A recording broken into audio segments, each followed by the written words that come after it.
Good evening. Good evening, everybody in cyberspace.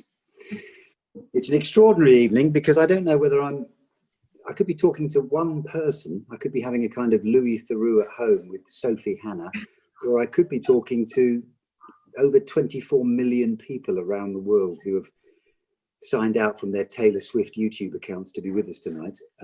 But luckily, my 7-year-old son has just shown me that there are a number of people listening. So I'm delighted to welcome you all here this evening.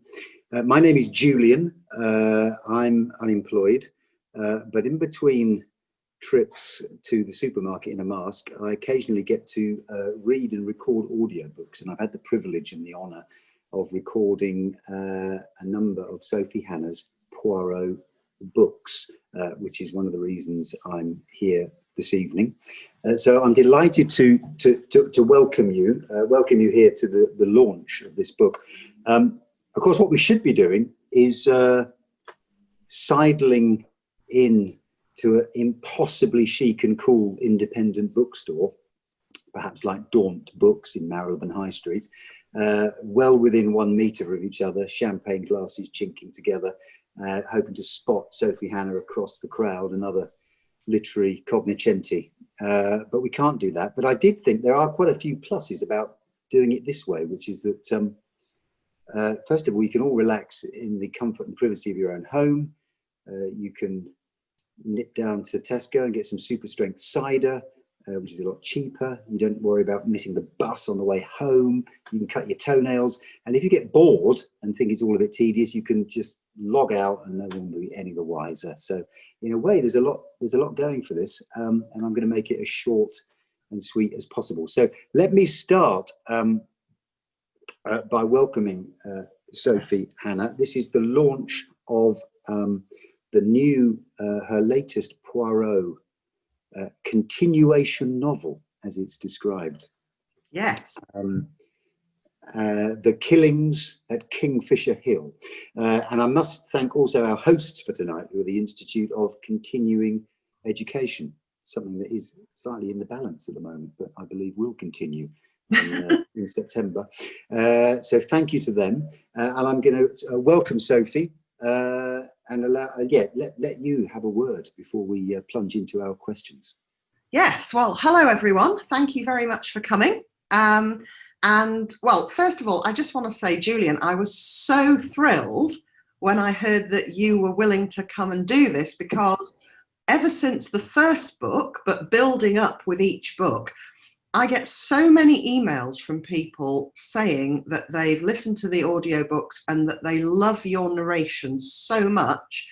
And more people are buying the books in audio because they just think you're absolutely amazing. And I think you're absolutely amazing. So a huge thank you, because you've now been Inspector Catchpool 4 times. Extraordinary. I must be due a promotion soon. Yeah, superintendent for sure. Yeah, so you know now you have to be him forever. If I write any more Poirot novels, I'm relying on you to narrate them. Brilliant. Before we start the questions I'm going to ask you tonight and hear more about the book, there is a little bit of housekeeping to do, as they say at these meetings.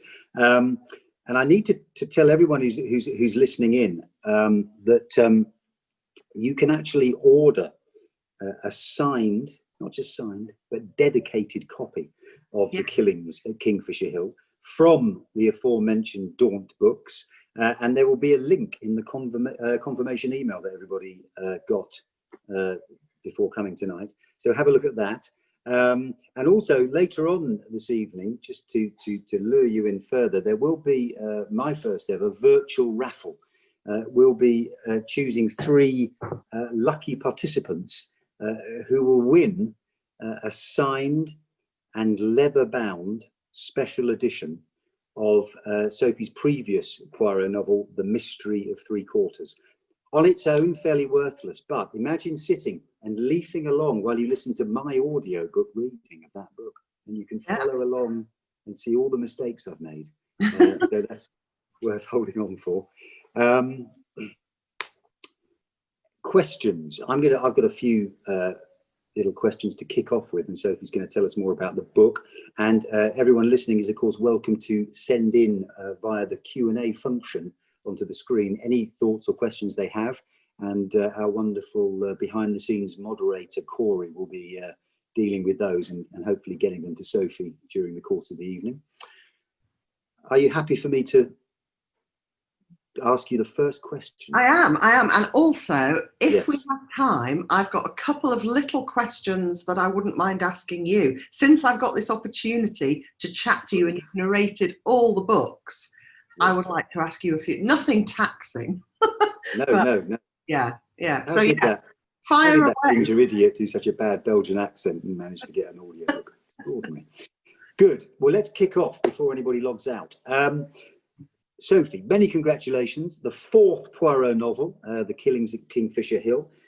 Can you tell us a little bit about the new Poirot mystery? How did you come to write these continuations of that great legacy?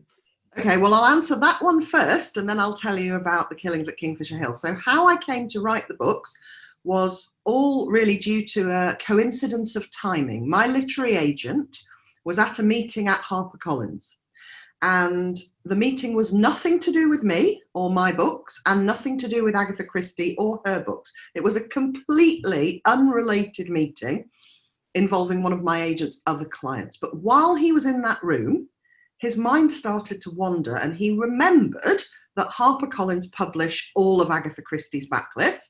And he also remembered that I'm a massive Agatha Christie fan. And so he interrupted what was supposed to be the proper business of the meeting and said, hey, you guys publish Agatha Christie. I've got a client who's a massive fan. Why don't you commission her to write new Christie brand novels? And HarperCollins said, no, the family would never want anything like that to happen. And then the very next day, literally the next day, that same HarperCollins editor, David, who had been in the meeting and who had said no to my agent, he had a meeting with the Christie family to discuss Agatha publishing projects. And at that meeting, the Christie family told David that they had decided, after many years of thinking they didn't want any new books, that maybe actually they did. At which point David said, oh, that's a strange coincidence. I had this agent in my office yesterday who reckons he's got the perfect author, and it all went from there. So like total serendipity is how it came about.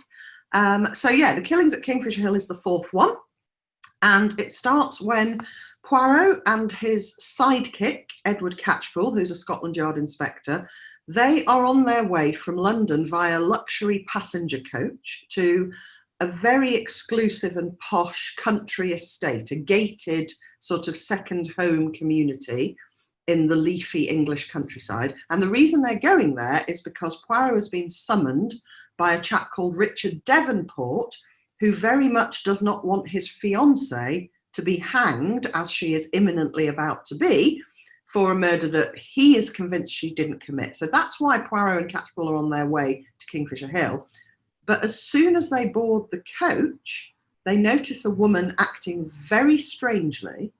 And after about 10 minutes of the journey, she leaps up out of her seat and says, somebody has to swap seats with me, because if I sit in that seat for any longer, I will be murdered. So that's how it all sort of kicks off. And I won't say too much more about the plot because I don't want to give too many spoilers. But obviously Catchpole thinks this is strange. Here we are off to Kingfisher Hill to look into a murder scenario. And on the coach, there's somebody shouting about murder. And why on earth would she think that if she stays in that seat, she will be murdered? And so the mysteries are piling on thick and fast from the first chapter, really.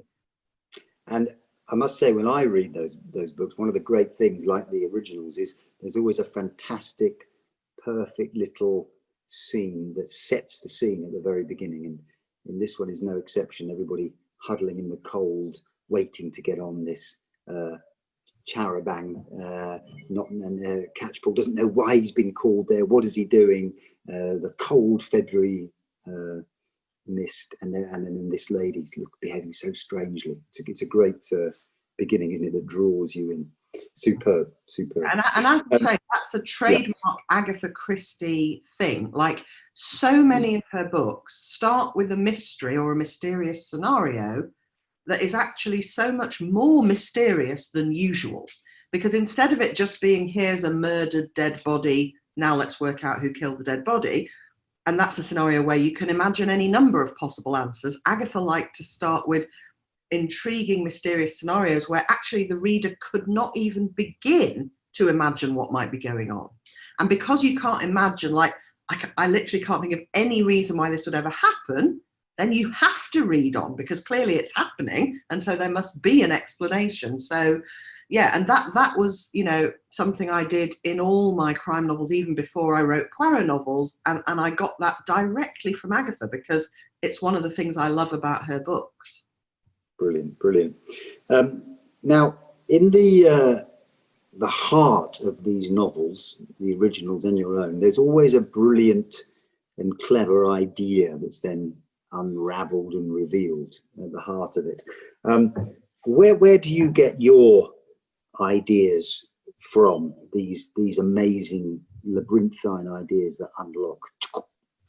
Well, the truth is that they just appear in my head, and I don't know how or why they do, but they appear in different ways. So for the first two Poirot novels, The Monogram Murders and Closed Casket, the first idea that came to me for each of those was the ending, actually. Like, I pictured Poirot saying, you know, you all thought it was this. Well, in the case of The Monogram Murders, it was like, you all thought this must be what was going on. Actually, this was what was going on. That was for The Monogram Murders. And I thought of that ending, that denouement scene first, and then I had to work back and work out what Poirot was explaining. What was the crime? Who were the characters? With Closed Casket, I also thought of the ending first, and in that instance, the ending was what I thought was just an amazing and ingenious motive for murder. And with The Mystery of Three Quarters, the first idea I had was for the beginning. So that opening weird scenario of four people seeking out Poirot and saying, why have you sent me a letter accusing me of murder? And Poirot learns that somebody has been sending out these letters accusing these four people of murder and accusing them all of the same murder, and he knows nothing about it. The letters are not from him. So for those three, those were the first ideas that I got. With Killings at Kingfisher Hill, I had actually planned a completely different plot and had it approved by my editor. And then one day I just woke up and realized that I had the entire story and all the characters for a completely different novel in my head. And I just knew that that was my fourth Poirot novel. I was just like, this has just been given to me as if by magic.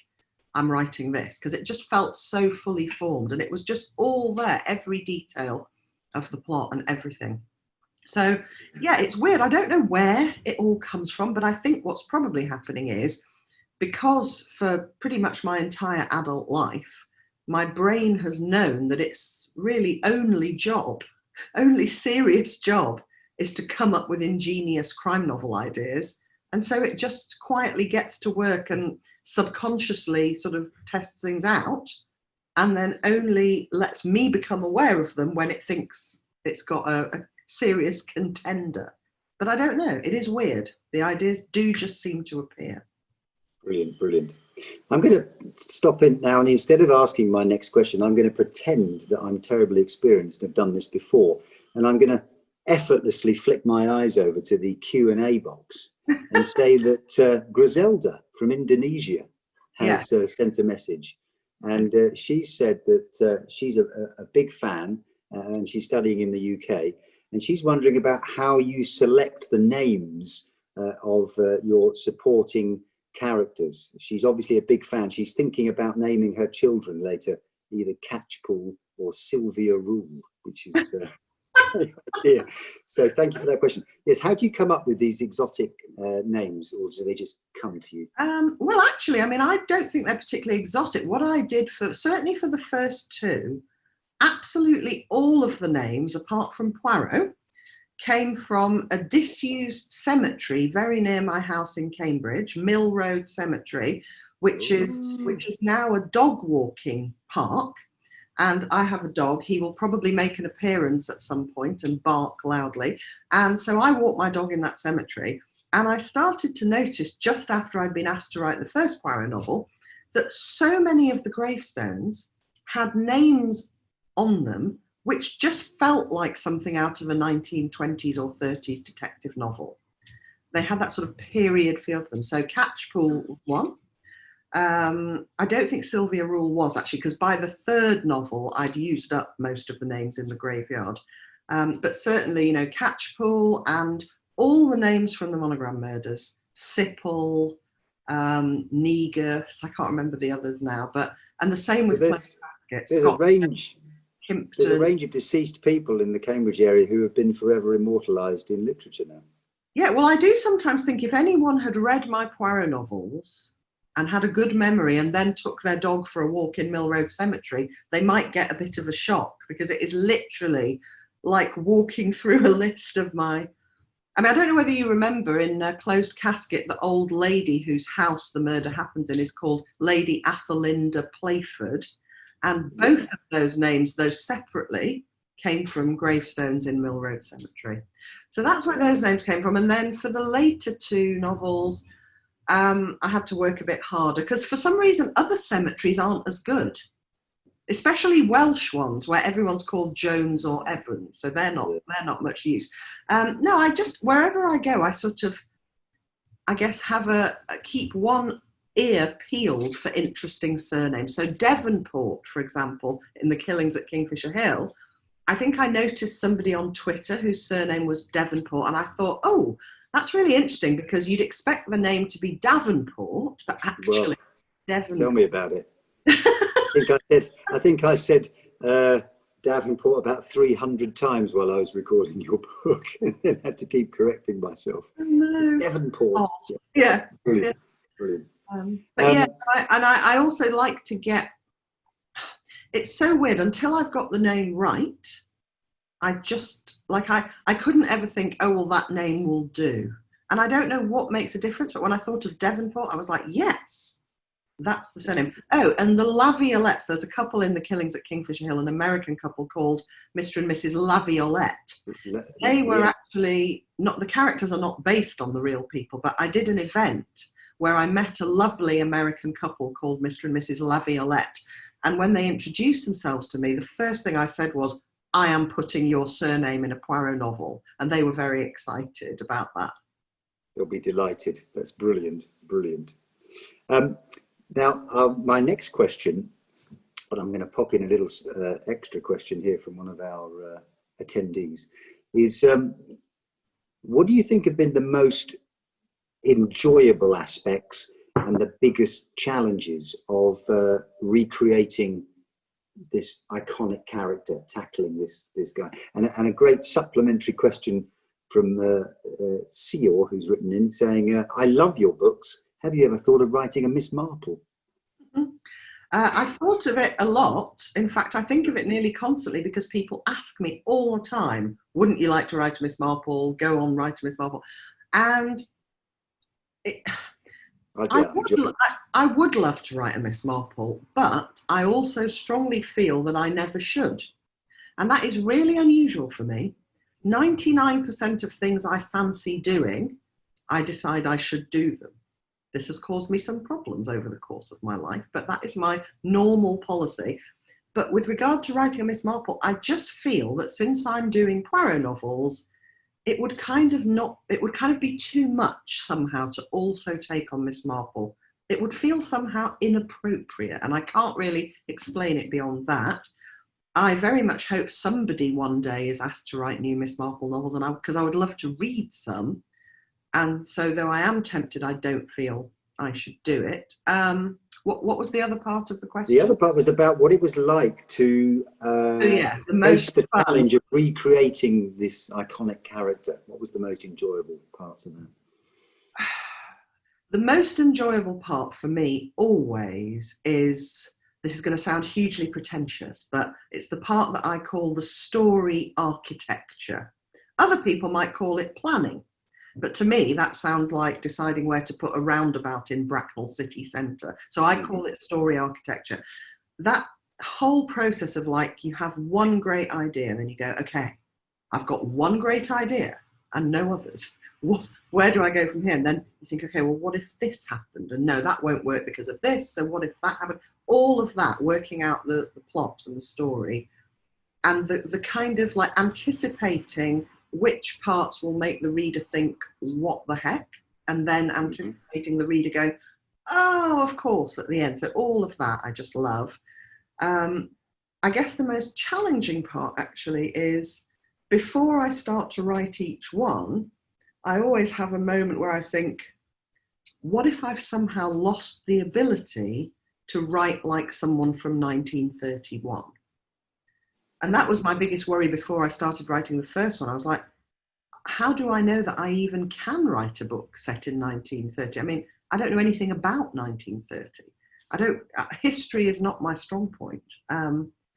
All I remember from my school days in terms of things I learnt in history was the name Bismarck. I literally don't know much apart from Bismarck, and I don't even remember who he was. So like the thought that I would have to write convincingly in the voice of a police inspector from 1929 was quite daunting. But weirdly, I did all my preparation, so I reread all of Agatha's books from that period. And then when I sat down, I thought to myself, you'll either be able to do this or you won't. And after writing the first chapter, I thought, sort of feel as if it's going okay. And ever since then, it's been fine. But I do always have that thing of, okay, I'm going into a slightly different mode, whereas my other crime novels are contemporary, and I know I can write in a contemporary voice because I am contemporary. So I would say that's the biggest challenge. And then the other challenge that I just always have is that I always kind of beat myself up about the fact that in an ideal world, I would like to have a leisurely 2 years to write each book in. Because of the way I organise my life and I do lots of things, I never do have that leisurely 2 years, which probably isn't a problem actually, because it makes me work much more efficiently. But I think I fairly foolishly spend the time that I am writing the book thinking, this is the wrong way to write a book. And of course, that's probably not true, right? Because the book gets written and it's all fine. Yes. But I do sort of have this fantasy of like, one day I'll be able to just write 500 words a day and have a day off when I feel like it. But what actually happens is whenever I'm writing a book, I've usually got a much shorter time scale. And so it's kind of like a bit adrenaline-y, which I guess I probably like on one level. Otherwise, I wouldn't keep making that happen. But that's challenging as well, thinking this has to be brilliant and it has to be finished by next week. It's a big task you set yourself with that incredible character. It's 100 years this year, I believe, of Agatha Christie being in print. Yes, and it appears Niles is 100 years old. Yeah. So, and she appears to be just as popular and extraordinary and relevant as she was when she started. It's a silly question, but what have you noticed in your extensive research and analysis and fandom of Agatha in her stories that have really stood the test of time and marked her out? Well, I mean, I still think she is the best. I feel, it sounds kind of a bit overly simplistic, but she just is the best. So that's like one reason I think for it. And I obviously also think that like her subject matter is subject matter that doesn't date. It's like human nature. Yes. The ways in which human beings manage to contrive to cause misery and suffering for themselves and other people, that is her specialist subject. And she's so psychologically wise and insightful. So all of that means that when people read her stories now, they don't feel dated because we have all the same neuroses and undercurrents and jealousies and pettinesses that people had in the 20s and 30s. But I think more than anything, actually, the things that are super popular and enduringly popular are the things that loads of people always fancy doing.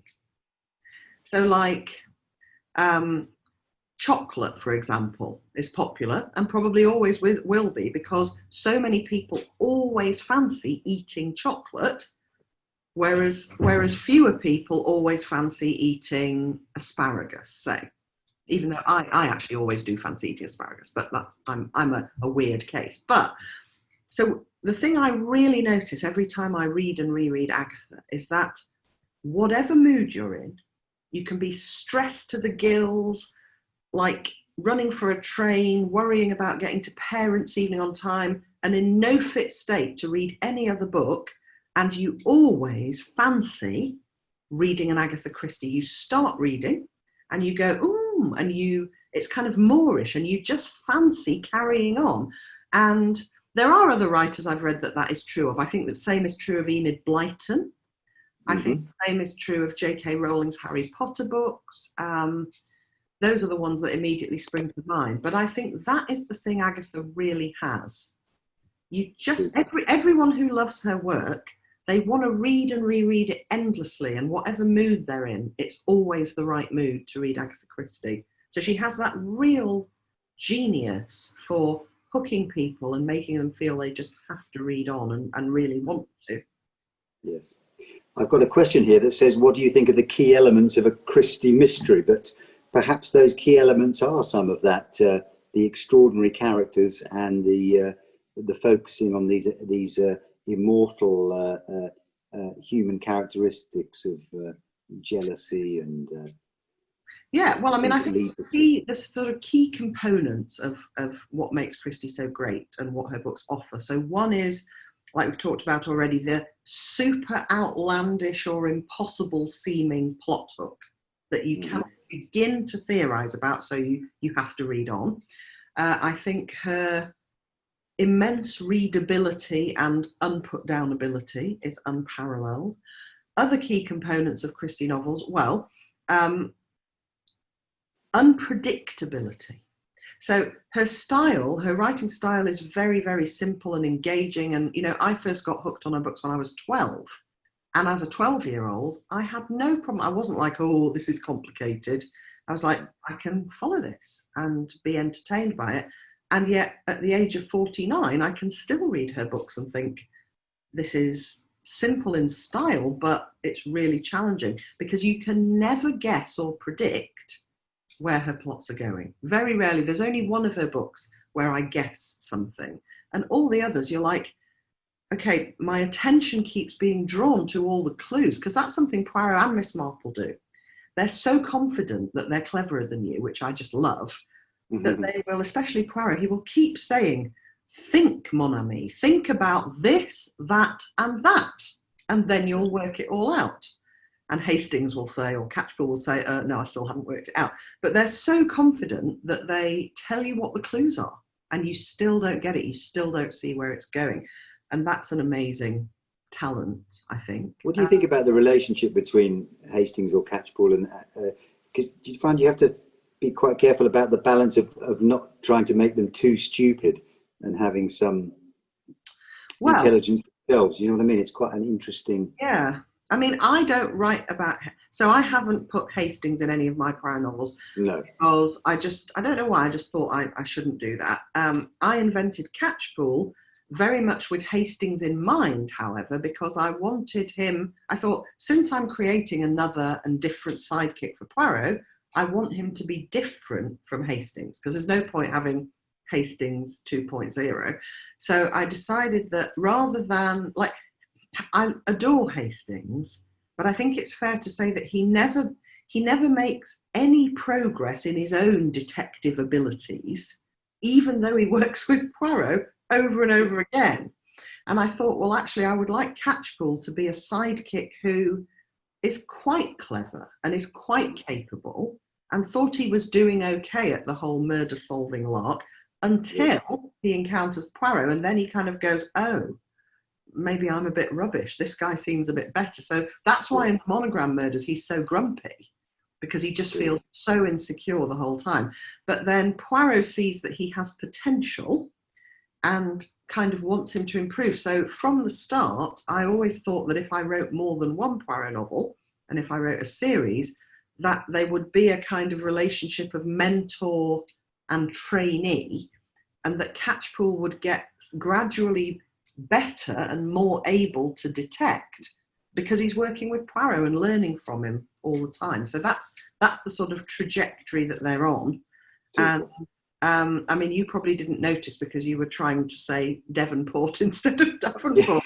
But in The Killings at Kingfisher Hill, that's the first book where Catchpool is like, he's totally fine with the fact that Poirot is more of a genius than him. Right, yeah. He's much more relaxed. He's not in a strop about anything. He's much less uptight. So he's kind of, I feel as though in this book, they're settling into their relationship in a nice way. Yes, I know what you mean. Excellent. And the final question of this section of many fans would like to know, can you share with us any of your favourite Agatha Christie stories and any of the mysteries that you particularly loved? Yeah, so I have a whole range of favourites. Murder on the Orient Express is definitely one of my favourites. I think that has the cleverest solution of any detective novel I've ever read. I also love The Hollow, which is not a particularly famous Poirot novel, and it's certainly not one that many people say is their favourite, but I love that novel because it has the perfect balance between a brilliant mystery story and just a brilliant novel in its own right about a family and the relationships. And the characterization in that book is amazing. The plot is amazing. So I sort of feel as though for one of Christie's mature works, The Hollow is just a brilliant showcasing of everything she's so good at. So that's another favourite. And then I've got loads. I mean, I love Evil Under the Sun, which is the one where Poirot's on a seaside holiday and not massively enjoying it. But that is just one of the most ingenious Agatha Christie books ever. I'm very fond of three-act tragedy. So I tend to like quite not the most famous ones, apart from Murder on the Orient Express, which I love. Excellent. Which one is the one where it starts with the waitress bursting into the cafe while Poirot is waiting in your novels? That is The Monogram Murders. Yeah, that's my most memorable, sounds like it, isn't it? Most memorable and famous, brilliant scene is when he's sitting at the very beginning, exercising himself about the teapots and crockery not being lined up perfectly. Having a quiet moment, and then this waitress bursts in from nowhere, and you don't know why she's so a lady bursts in from nowhere. You don't know why she's so traumatized. You don't know what's going on, but she looks terribly upset about something, and then everything begins to unroll. That's a superb, Oh, thank you. Memorable scene that sets up the whole story. Good. Well, that's our boring interview questions out of the way. Can I ask you a quick question? Yes, of course, if everyone doesn't sign out, yes. Yeah. When you're recording the audiobooks, obviously you're focusing on like recording and what you have to, your sort of acting role. Yeah. Are you able to follow the plot, or are you just thinking of one sentence at a time? So like when you get to the end, do you feel as though like you followed the story, or are you just focusing on, right, what do I have to say and how well can I say it? No, it's a very interesting question actually, because it's quite a funny thing. You do need, contrary to the rumours, you do need to read the book before you record it. So I have read it slowly and carefully before. You have to read it before you record it. Can you believe that? I mean, so every audiobook you record, you have to not only read it, then record it. That's like double the work, isn't it? Well, I mean, there are many talented people who make audiobooks and make lots of them, and they do an enormous amount of work. They read the book, and then they go back and they go through the whole book. You need to analyse all the characters, which voices are you going to give the characters, how do they behave. Yeah. Some people like to mark the script up a lot with different coloured pens and all kinds of stuff like that. I tend to just rely on my instinct a little bit more, just to go through it. But you have to read it. I'm a bit of a slow reader anyway, so I always read it slowly and carefully. But then, yes, when you go back to it and you're actually recording it, I think things happen at once. You have to get lost in the plot and really into it. Otherwise, you can't commit to your reading of it.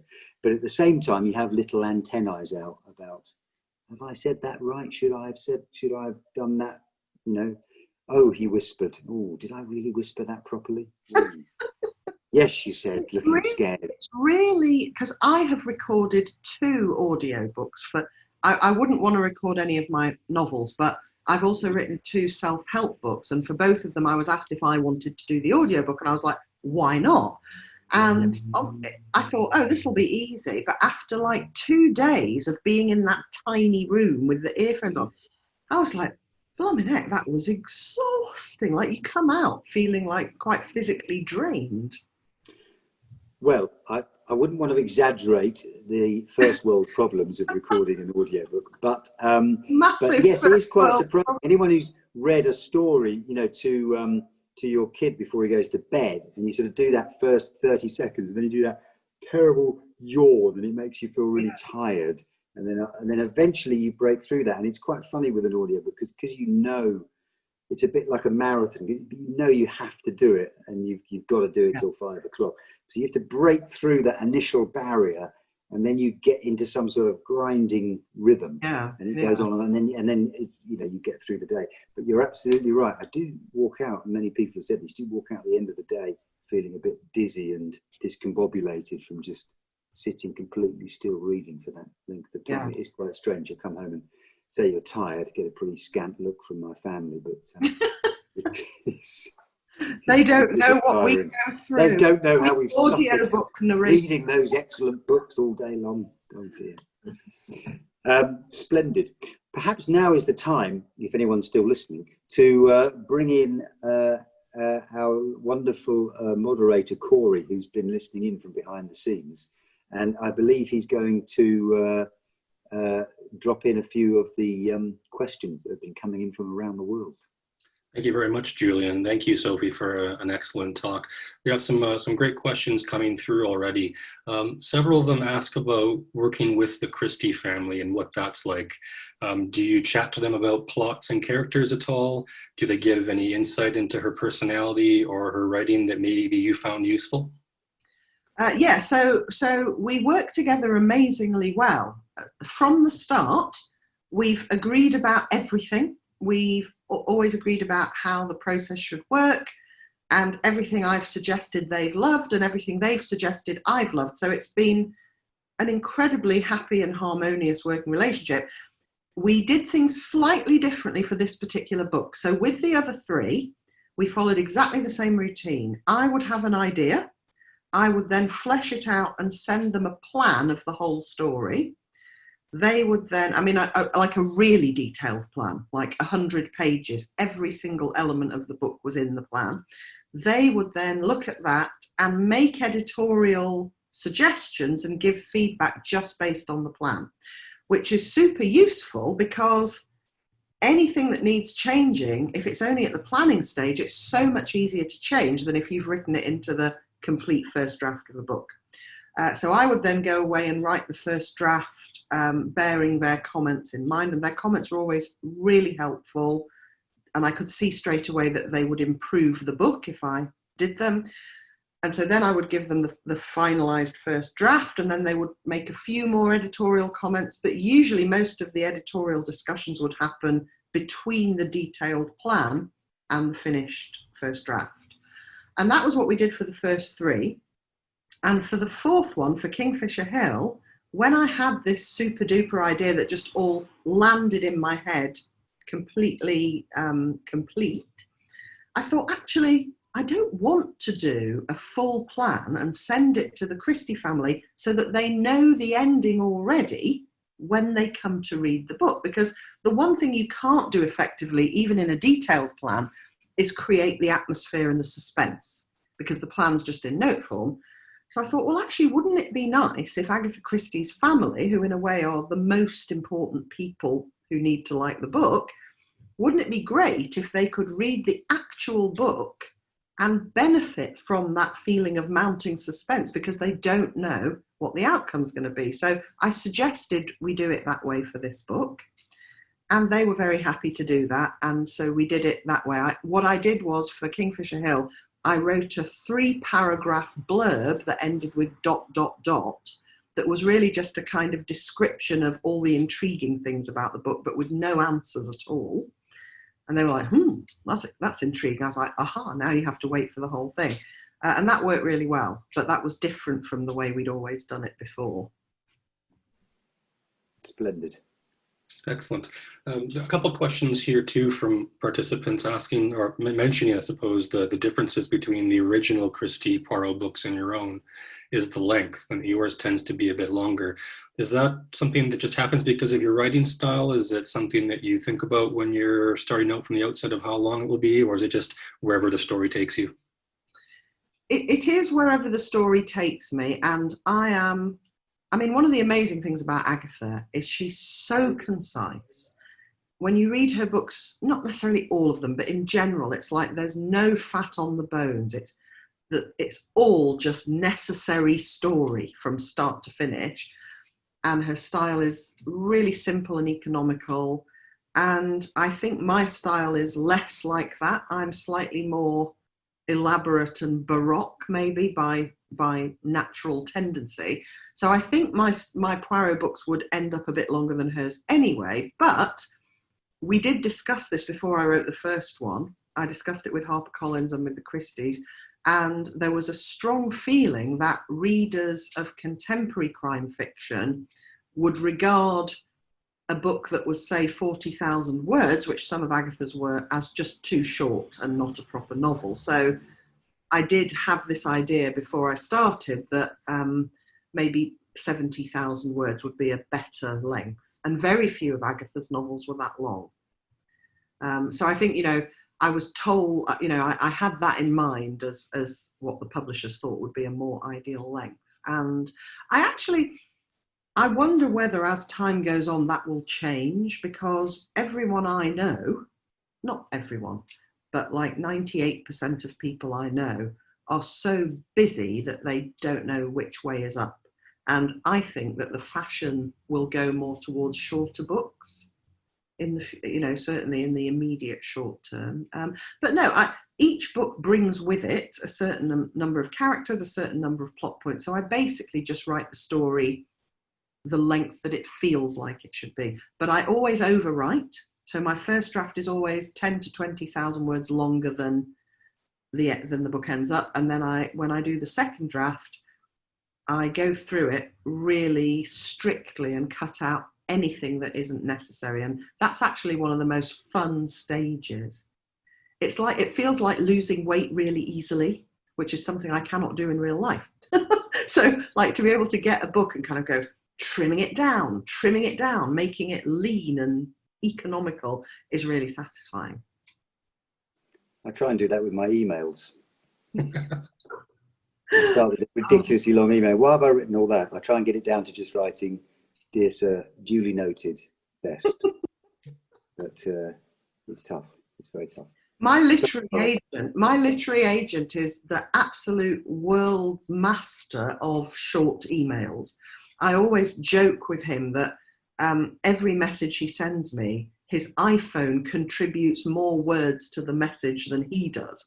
Because his emails will typically say either yes or no, and then it'll say sent from my iPhone. I'm like, yet again, your phone has written more of this message than you have. Yes, these short message people are all often in positions of great power and influence. It's the wafflers like me that end up sitting, waffling on their own at home. It's ridiculous. Sorry, Corey, you probably got more exciting questions from real people. Yeah, the next one is for Sophie. The Poirot books are very different to your other crime and thrillers. Do you use a different process to write the Poirot novels, or is it the same? Exactly the same process, and I agree that my Poirot novels are different on the surface. So if you read one of my contemporary crime novels and then a Poirot, they feel very different. Actually, beneath the surface, there's a lot of similarities. My most recent contemporary crime novel, which is called Haven't They Grown, starts with a woman who sees her ex-best friend, who she hasn't seen for 12 years. And this woman has her children with her. And when Beth, the narrator, last saw these children 12 years ago, they were 5 and 3 years old. And today, 12 years later, those children are still, apparently, 5 and 3 years old. They are no taller, they look no older, they're wearing the same clothes they were wearing 12 years ago when Beth last saw them. So, hence the title, Haven't They Grown? Because they appear not to have grown. Now, the tone and the flavour is very different from the killings at Kingfisher Hill, but it's that same thing of, here is a really outlandish mystery, which surely cannot be happening, and yet it seems to be.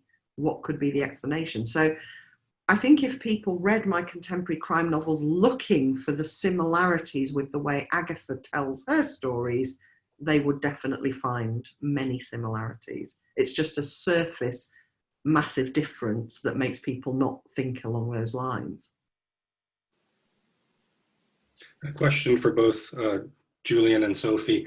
What's your thoughts on Kenneth Branagh's recent depiction of Poirot, and who is your favorite depiction of Poirot? Well, I just love the fact that as a super fan of Poirot and of Agatha, I think most super fans have a kind of collector mentality. And I just like to collect all the Poirots, starting with Albert Finney and then Peter Ustinov and then David Suchet, John Malkovich, Kenneth Branagh. The more people who play Poirot, the merrier. Although only Julian is ever allowed to play Catchpole. That's my rule that I'm laying down right now.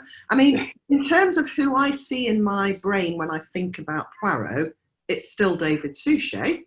I think that's probably because he was the first Poirot that I got to know on screen. And I think it's hard to change your view of someone when you've got to know them as one person. I'm going to go along with Sophie's excellent and diplomatic answer that it's very nice to see all these different people playing them. David Suchet is, of course, the sort of Google, Facebook monopoly of Poirot, so it's hard to get him out of your head. But I do have a very old school love of Peter Ustinov, who brought his brilliant wit and he was really good. To it. He was such a charismatic man, wasn't he? And I used to watch it with my... yeah, he was brilliant. And some of the adaptations that he was Poirot in, like I think he did a version of Death on the Nile, didn't he? And that was amazing. That's one of my favourite Poirot adaptations. And I think he also did Evil Under the Sun. So yeah, he's amazing too. But David Suchet is who I see when I think of Poirot. I haven't seen the Kenneth Branagh film, but I've seen clips. I know it's quite a massive, extreme version of it, but he is an amazing actor, so I'm sure he's done. Yeah. He's given it a lot of thought. Oh yeah, no, he's brilliant. And the trailer has now been released for Death on the Nile, which is a new Hollywood Agatha movie. Also Kenneth Branagh starring and directing. And the trailer for that looks amazing. As soon as I saw it, I was like, I want to see it in the cinema now. Yeah. It's difficult too, I suppose, when you're casting people who are, or actors who are already very, very famous in their own right. How do you get someone to see beyond the actor and the character itself? If that's something that was a thought possibly, or if it was something that was just, well, these are the greatest names that we can come up with for a film. So. Yeah. Next question is just about the character of Poirot, and what do you find irritating about him, and what do you like the most about him?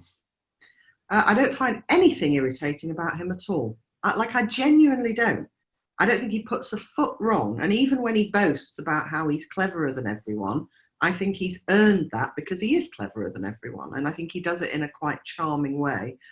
I also love his tidiness and his orderliness because I really identify with that. But there's a scene in, I think it's The Mysterious Affair at Styles, where he's in a room where objects on a mantelpiece have not been evenly spaced out. And so this turns out to be, I can't remember how, but it plays a part in the mechanics of the plot.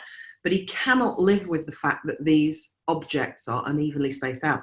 And I strongly identify with that because I am exactly the same. In fact, every time I leave my house, when I come back, objects are in the wrong place because nobody else who lives here is as fanatical as me about tidiness.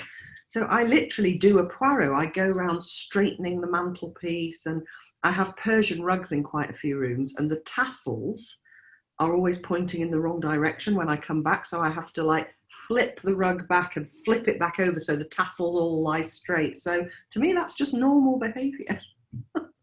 That may be the greatest insight we get about your life this evening, Sophie. And I'm waiting for a Poirot mystery called The Tasseled Rug, where that plays. Ooh, the mystery of an important part. That sounds more like a Poirot short story than a novel. Yeah. But yeah. Brilliant. A question for Julian about the sort of making of the audiobooks is how much interaction would you normally have with the author in terms of direction? Is there a director assigned to sort of coach you through the process as you're recording, or is it more your experience of the text that comes through the most? Well, in many years of audiobooks, I have never ever had any connection with any of the authors. In fact, the first time I ever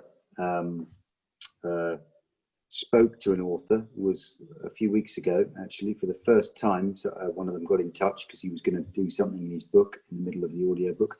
And talking to Sophie tonight. So normally the author is not directly involved. And then years ago when audiobooks started, there was always slightly more people involved. There was an engineer in charge of the technical recording. And then there was a dedicated producer, as they called them, more like what you would think of as a director. And they would play quite a large role. They would research the book. They'd look up all the pronunciations. They would have an idea about the text and how they'd like it to be recorded, and they would be there talking to you and correcting things and chivying you along throughout the recording. As the business has become much bigger with the advent of digital downloads and more lucrative and huge, the business has had to become rather streamlined. So now that's rather old school. There is there's a few wonderful people still making them in that way. I must mention Roy Macmillan at Penguin, who some of these great, all-knowing, superb, passionate, literate people who really know all about the book and know every word that's ever been pronounced. But in these modern digital streamlined days, things go a lot faster. So we usually have one person who's usually doubling up as the engineer. So they record the book and they're on hand to help with pronunciations and any other little questions you might have as you go through. And for better or worse, the time scale that you have to record the books is a lot tighter. When I started off flapping around and hesitating and waffling through books for hours and hours, you could go back over lines again and again. But these days it has to be done pretty quick. And so you're looking at about 100 pages a day if you're gonna make a living. That is the end of my answer. I've almost forgotten the question.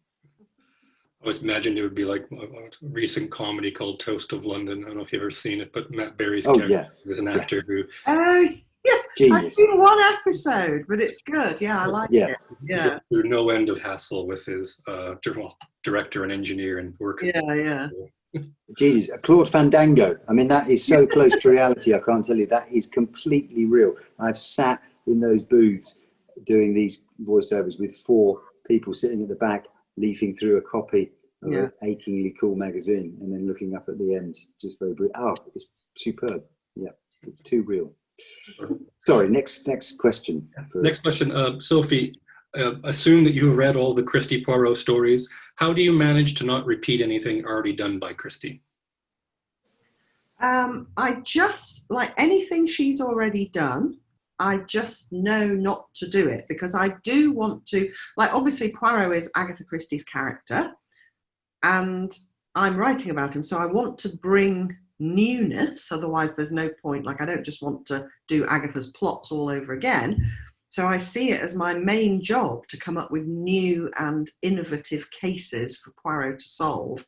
And I think because I know Agatha's oeuvre so well, anything she's done before, I just rule out. What I do allow myself to do, however, is kind of, and I only realise I've ever done this once I've done it, but I quite like it when I construct my Poirot stories and then I notice that there's a sort of thematic echo. So in The Killings at Kingfisher Hill, the family at the centre of the story, the Devonport family, are, I think it's fair to say, pretty dysfunctional. And Agatha was an absolute expert at writing about dysfunctional families. In Appointment with Death, she writes about the Boynton family. In After the Funeral, she writes about the, oh, I can't remember the name of that family, but Cora's family, whatever they're called. And so I kind of, when I was writing The Killings at Kingfisher Hill, I was thinking, if I were putting this into a subcategory along with Agatha's Poirot novels, it would be in the dysfunctional families subcategory. So yeah, so I noticed that, you know, there are certain echoes and there are plot echoes. Like, for example, The Mystery of Three Quarters prominently features two dogs in the story. Dogs are actually quite important to the plot of The Mystery of Three Quarters. And in Agatha's book, Dumb Witness, there is a dog called Bob who is central to the plot. So things like that, I like to sort of consciously echo, but in terms of actual plot devices, I mean, the plot device that Agatha uses at the end of Death on the Nile, which she also kind of used in Styles, I would regard that as not an option for me because she has covered that so exhaustively, that particular way of resolving a mystery. Excellent. We have participant Becky asks, I'm growing very fond of Catchpool, in particular his dry yet kind style and approach. How did you go about forming his character and backstory?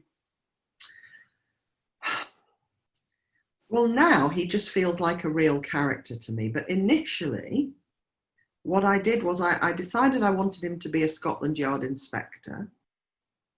And I think I kind of thought, how would I feel? What would I do and say if I were a Scotland Yard inspector working with Poirot? And so I think he was kind of my most neurotic inner self when he started. But then as the book's developed, he's kind of become his own person. And I mean, I really like him. And I do notice that readers really notice him. And I get so many emails from people saying they love Catchpool, but I also get quite a lot of emails from readers saying, can't Catchpool be more like this? And can't he? I think some people get impatient with him because they think he should sort of buck up in some respects. But the whole point of him is that he's unable to, you know, he can't come out of his shell in all the ways that he would like to because he's a police inspector in 1931. And so he just can't. And he's got a very bossy and domineering mother who doesn't play a very large role at all, but is always looming in the background. And so he's kind of a little bit stifled in some ways. And that's just his life situation. And I think he's being very good about it and handling it as best he can. So but you see, I don't have this thing. So many people will say, oh, such and such a character in such and such a book is an unsympathetic character. You hear that all the time. And I don't feel that way about any characters. So even my murderer characters, like in The Killings at Kingfisher Hill, although I obviously disapprove of all the murders that are committed, I don't think about those murderer characters and kind of go, they're bad, they're evil. Like, I think, you know, desperate situations can make good people do terrible things. So I try and actually, well, I don't even have to try. I naturally have sympathy for all my characters, even the ones who've done terrible things. Thank you, Sophie. I'm aware of the time, so I think maybe we have time for two more questions. Excellent. The first one is, you have a few projects on the go at once, like Poirot and then Waterhouse and Zayler. How do you decide which ones takes priority? Well, none of them they all take equal priority, and it's just a question of dividing my time so that I know when I'm going to be writing one and when I'm going to be writing the other. And I also, write self-help books, and I run a self-help podcast. I teach, I'm the course director of the Crime and Thriller Master's Programme at Cambridge University. I run a coaching programme for writers called Dream Author, where I help writers to achieve the maximum happiness and success that they can. So I've actually got like 5 or 6 different strands to what I do, and I prioritise all of them. I just have to like allocate different pockets of time to each one. The weird thing is, whenever I have a new idea for a crime novel, I know which it is. I don't think I've ever had to think, oh, should I give this to Simon Waterhouse, my contemporary detective, or should I assign this case to Poirot? The ideas seem to come clearly labelled with who they are for. So I've never had to think, what kind of book is this? And again, I think it's just my imagination is now in the habit of producing ideas, and it now knows that it has to produce Poirot ideas and contemporary ideas, and so it just does. And the final question is, has there been any interest in making your Poirot novels into television or films? I mean, not that I'm aware of, but I don't know. I mean, there might be people out there who are thinking about it, but I think my Poirot novels coincided with film and TV people rediscovering Agatha and thinking they wanted to do all her stories again. So there's been a massive increase in, these Hollywood movies with Kenneth Branagh and the BBC adaptations. There's just a lot of a strong desire to do Agatha's books again for the screen. And I think that is obviously going to take priority. So I don't think anyone has thought about mine in that light yet, as far as I know. And actually, I'm okay with that. I think I have had 2 of my contemporary crime novels made for TV. And while it was a fascinating experience, it is kind of a mixed blessing. So I'm very happy for them to be books and audiobooks, and stop there. Well, there's a lot of interest in our Q&As and chats for TV and film adaptations of your books, so fingers crossed. With that, I think I can draw the Q&A session to an end. Thanks to everyone for their questions. Can you hear my dog in the background? I knew it was going to make Just wanted to thank you, Sophie and Julian, for taking the time to answer questions.